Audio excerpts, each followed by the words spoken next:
के बाद मेरी पृथ्वी के चारों कोनों पर चार स्वर्ग दूर कर देखे। पृथ्वी की चारों हवाओं में फैले हुए थे ताकि पृथ्वी या समुद्र किसी पेड़ पर हवा न चले। प्रकाशित वाक्य 7:1।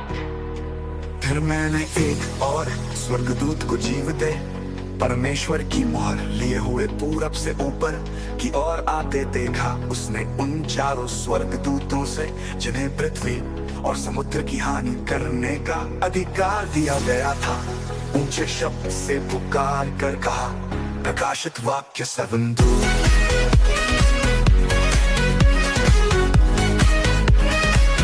प्रकाशित वाक्य 7:2।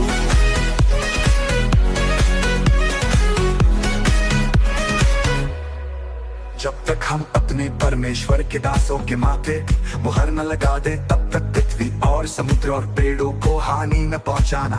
प्रकाशित वाक्य 7:2।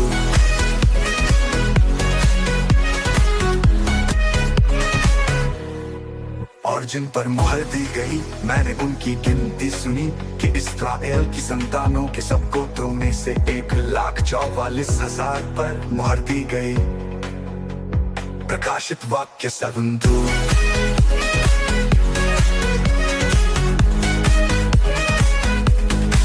यहूदा के गोत्र में से 12,000 पर मुहर दी गई। रूबेन के गोत्र में से 12,000 पर, गाद के गोत्र में से 12,000 पर।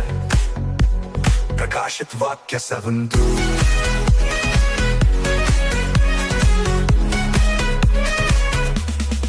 स्वाशे के गोत्र में से 12,000 पर, नप्ताली के गोत्र में से 12,000 पर, मनश्शी के गोत्र में से 12,000 पर। प्रकाशित वाक्य 7। सवाशम के गोत्र में से 12,000 पर, लेवी के गोत्र में से 12,000 पर, लेवी के गोत्र में से 12,000 पर, इस्साकार के गोत्र में से 12,000 पर। प्रकाशित वाक्य 7:2।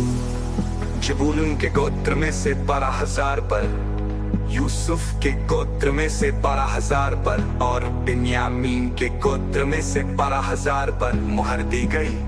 प्रकाशित वाक्य 7। उसके बाद मैंने दृष्टि की और देखो हर एक जाति और कुल और लोग और भाषा में से एक ऐसी बड़ी भीड़ जिसे कोई गिन नहीं सकता था, श्वेत वस्त्र पहने और अपने हाथों में खजूर की डालियां लिए हुए सिंहासन के सामने और मेने के सामने खड़ी है। प्रकाशित वाक्य 7:2। 10 और बड़े शब्द से पुकार कर कहती है कि उद्धार के लिए हमारे परमेश्वर का जो सिंहासन पर बैठा है और मेमने का जय जयकार हो। प्रकाशित वाक्य 7:2। 12 हमारे परमेश्वर की स्तुति और महिमा और ज्ञान और धन्यवाद और आदर और सामर्थ्य और शक्ति युगानुयुग बनी रहे, आमीन। प्रकाशित वाक्य 7:2। इस पर प्राचीनों में से एक ने मुझसे कहा, ये श्वेत वस्त्र पहने हुए कौन है और कहां से आए हैं। प्रकाशित वाक्य 7:2। इस पर प्राचीनों में से एक ने मुझसे कहा, ये श्वेत वस्त्र पहने हुए कौन है और कहां से आए हैं। प्रकाशित वाक्य 7:2। मैंने उससे कहा, है स्वामी तू ही जानता है। उसने मुझसे कहा, ये वे है जो उस बड़े क्लेश में से निकल कर आए हैं। इन्होंने अपने वस्त्र मेमने के लोहू में धोकर श्वेत किए हैं। प्रकाशित वाक्य 7:2।